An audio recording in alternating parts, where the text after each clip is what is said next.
আজকের ভিডিওটা একটু স্পেশাল। রায়হানিজম ট্রাভেল এন্ড ফুডের অডিয়েন্সদের অনেক দিনের আকাঙ্ক্ষা এবং স্বপ্ন পূরণ হতে যাচ্ছে। কারণ আমি মনে হয় আজকে প্রথম স্টার কাবাব নিয়ে আপনাদের কাছে কিছু নেগেটিভ কথা বলবো। যেটা আমার মনে হচ্ছে, স্টার কাবাবের তুলনায় যদি আমি সাইজ মানে কোয়ান্টিটি বিচার করি, তো এখানে কোয়ান্টিটিতে অনেক বেশি দেওয়া হয়। ঝাল ফ্রাই কেমন লাগতেছে? দারুণ, মজা? খুবই মজা। ঝাল ভালো ফ্রাই কেমন লাগতেছে? ভালো ভালো অন্যান্য যেগুলো ব্রাঞ্চে খাইছি এটা থেকে এটা ডিফারেন্ট, কারণ বাকিগুলো দুইটা টুকরা মাংস। একটা ব্যাপার হচ্ছে কি, বাংলাদেশে কিন্তু কাবাব অনেক জায়গায় পাওয়া যায়, বিস্তৃত জায়গায়। বাংলাদেশের এমন কোনো জেলা, উপজেলা, পাড়া, মহল্লা নেই যেখানে একটা না একটা ছোট বড় কাবাবের দোকান নেই। কিন্তু কাবাব নামটা একেবারেই ওতপ্রোতভাবে জড়িয়ে আছে এই স্টার কাবাবের সঙ্গে। এবং সেই স্টার কাবাবের সবচেয়ে কাবাব স্পেশালিস্ট যে ব্রাঞ্চটা, সেটা অবস্থিত হচ্ছে ধানমন্ডি 19 নম্বর রোডে, একদম মেইন রাস্তার মুখে। দেখবেন উপরে পিৎজা হাট এগুলো রয়েছে, অপোজিটেই হচ্ছে আবাহনী মাঠ। ঠিক তার মোড়টাতে, যা ধানমন্ডি 19 নম্বরের স্টার কাবাব, যেখানে শুধুমাত্র কাবাবই পাওয়া যায়, সেই কাবাব স্পেশালিস্ট ব্রাঞ্চে আজকে আমরা আপনাদের একটা কম্প্যারিজন ভিডিও উপহার দিতে যাচ্ছি। কাবাবের দামগুলো একটু আগে দেখে নেন। স্টার কাবাবের মেনুটা এখানে মোটামুটি আপনারা 200 থেকে 300 টাকা খরচ করলে এখানে একজনের জন্য খুব ভালো মিল পেয়ে যাবেন। আমরা 4 জন মিলে এখানে গিয়েছিলাম। চলেন আপনাকে স্টোরিটা বলি। আজকের ভিডিওটা একটু স্পেশাল। রায়হানিজম ট্রাভেল এন্ড ফুডের অডিয়েন্সদের অনেক দিনের আকাঙ্ক্ষা এবং স্বপ্ন পূরণ হতে যাচ্ছে। কারণ আমি মনে হয় আজকে প্রথম স্টার কাবাব নিয়ে আপনাদের কাছে কিছু নেগেটিভ কথা বলবো। কারণ আমি স্টার কাবাবে প্রচুর যাই এবং কখনো আপনারা আমাকে রেগুলার বলেন যে পেইড পেইড। একটা কথা আমি শুরুতেই বলে রাখি যে স্টার কাবাব এমন একটা রেস্টুরেন্ট, ওদের যদি পেইড ভিডিও বা পেইড রিভিউ করাইতে হয়, সেক্ষেত্রে আমি মনে করবো বাংলাদেশের কোনো রেস্টুরেন্টেরই আসলে কোনো ভ্যালু নেই। কোনো রেস্টুরেন্টই আসলে অরিজিনাল রিভিউ হয় না। কারণ স্টার কাবাব ইজ অলওয়েজ মানুষজনে ভরপুর থাকে। এবং ধরেন যে কয়টা ব্রাঞ্চ আছে, আমি কখনো গিয়ে খালি দেখিনি। কিন্তু এইখানে ধানমন্ডি 19-এর যে ব্রাঞ্চটা, এটা হচ্ছে শুধুমাত্র কাবাব পাওয়া যায় যে ব্রাঞ্চটা, স্টার কাবাব, কাবাবিও ব্রাঞ্চ। এইখানে এসে আমার যেটা মনে হলো, এরা যে এইখানে এরা আছে, এই যে কর্মীরা, তারা কাস্টমারদের বিষয়ে খুবই উদাসীন। এই মুহূর্তে হচ্ছে রাত 9টা বাজে, 9টা 30, 9টা 45 এরকম। এবং এরকম বাজিং একটা সময়ে আমরা যতবার ডাকছি, প্রথম কয়েকবার তারা শোনেই নেই। এবং পরের দিকে হচ্ছে তারা যেটা করছে যে 7-8 মিনিট বা 10 মিনিট পরে হচ্ছে মেনু দিয়ে গেছে। এই হচ্ছে শুরু। এখন খানা দানাটা করি, পরেরটা পরে বলতেছি। তবে একদম মন থেকে সত্যি কথা বললে, আমার আসলে অপেক্ষা করা নিয়ে খুব বেশি অভিযোগ নেই, কারণ আমরা এখানে আড্ডা দিচ্ছিলাম এবং আড্ডা দিতেই গেছি। তারই মধ্যে খাবার চলে আসলো এবং খাবার দেখতে একটার চেয়ে একটা সুন্দর এবং মজাদার। খাবার নিয়েও আমার তেমন খুব একটা কমপ্লেন নেই স্টার কাবাবের।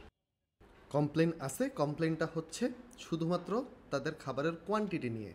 280 বা 320 টাকা খরচ করে আপনি যে পরিমাণ খাবার আপনার প্লেটে চান, ঠিক সেই পরিমাণ খাবার আসলে আমি আমার এক্সপেকটেশন অনুযায়ী এখানে পাইনি। এবং সত্যি কথা বলতে, পেট ভরে ঠিক আছে, কিন্তু টাকা তুলনায় আমার কাছে কোয়ান্টিটিটা একটু কম লেগেছে এখানে।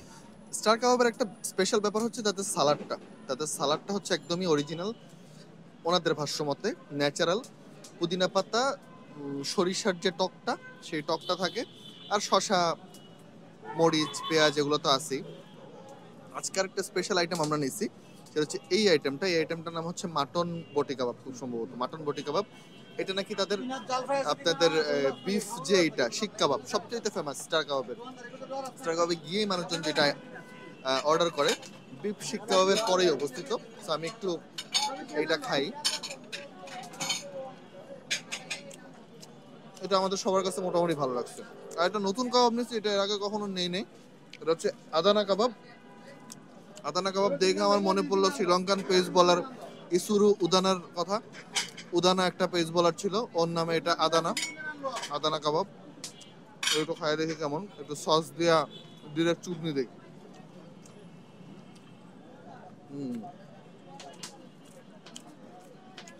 ডিফারেন্ট। বিফের মধ্যে বিভিন্ন ধরনের মশলা দিয়ে কোটিং করে জাস্ট বিক্রি করতেছে। খুব ওরকম স্পেশাল কিছু লাগে নাই।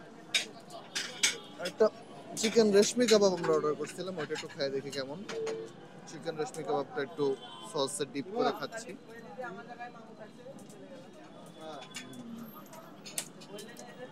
ভালো। তো বেসিক্যালি ধানমন্ডির যে স্টার কাবাবটা আপনাদের আমি দেখালাম এতক্ষণ, সেটার স্পেশালিটি হচ্ছে শুধু কাবাব। স্টার কাবাবে শুধু কাবাব খেতে আপনারা যেতে পারেন ধানমন্ডি 19-এর এই স্টার কাবাবটাই।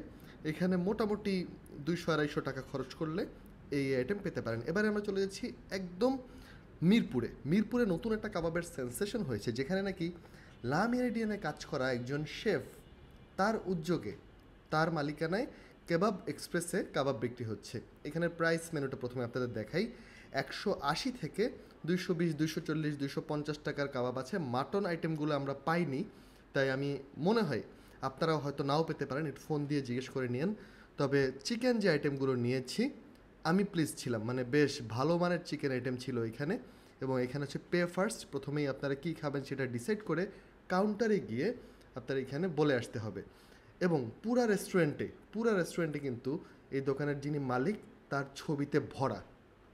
এটা দেখার পর আমার আসলে প্রথমেই মাথায় আসছে শেখ হাসিনার আমলে যেরকম বাংলাদেশের অলিতে গলিতে শেখ হাসিনার ছবি ছিল, ঠিক সেরকম কাবাব এক্সপ্রেসের মালিকের ছবি পুরা কাবাব এক্সপ্রেসের নিচতলা থেকে শুরু হয়েছে একদম রুফটপ পর্যন্ত ওনারই ছবি।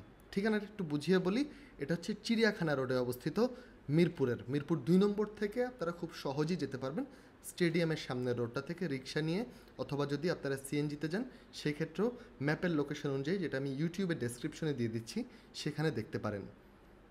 মিরপুরের খুব বিখ্যাত একটা ফুড জোন, যেটা হচ্ছে আপনার ওদের যে চিড়িয়াখানা রোড তার ঠিক পাশেই 2 এর যে কানেক্টিং রোডটা সেইখানে। এবং এখানে এসে আসলে আমার নিজের কাছে খারাপ লাগছে যে বাংলাদেশে একজন ফুড ব্লগার এবং ট্রাভেল ব্লগার হিসাবে আমি এতদিন কেন এই জায়গাটা এইভাবে এক্সপ্লোর করি নাই।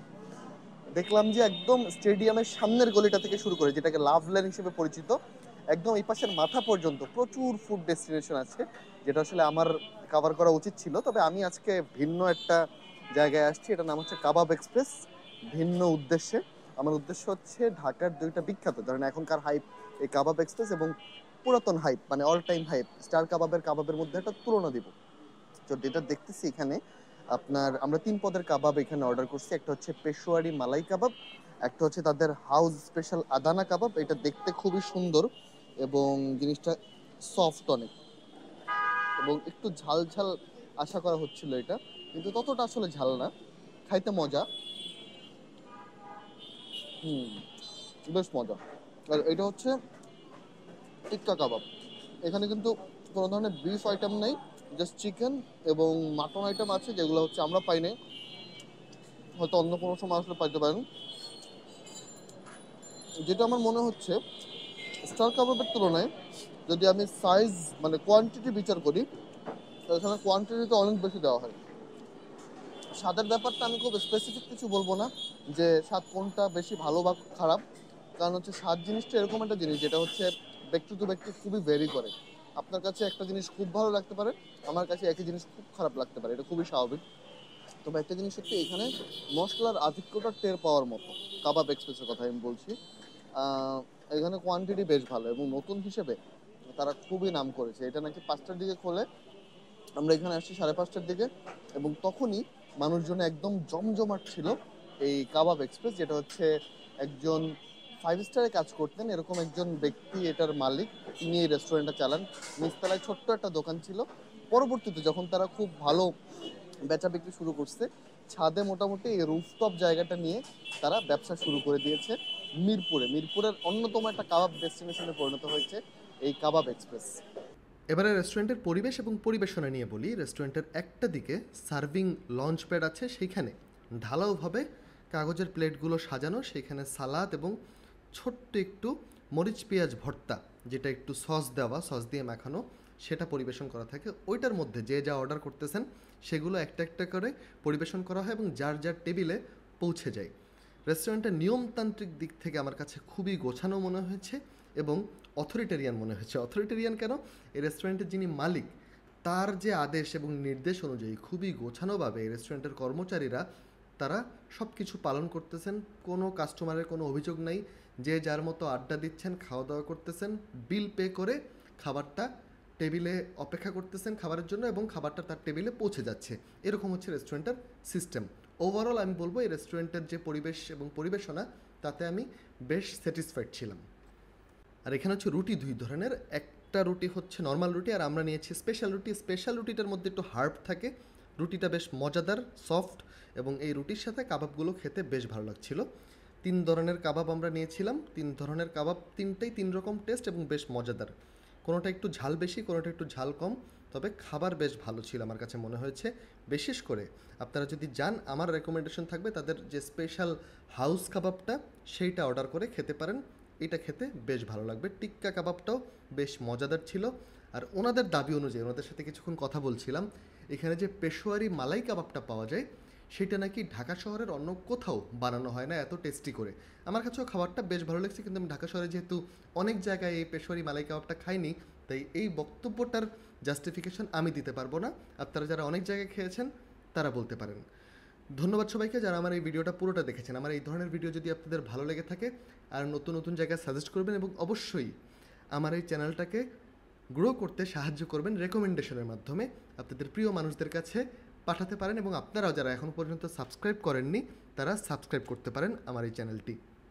রায়হানিজম ট্রাভেল অ্যান্ড ফুডের পক্ষ থেকে আপনাদের আন্তরিকভাবে ধন্যবাদ। সবাই ভালো থাকবেন, সুস্থ থাকবেন এবং রায়হানিজম ট্রাভেল অ্যান্ড ফুডের সঙ্গে থাকবেন।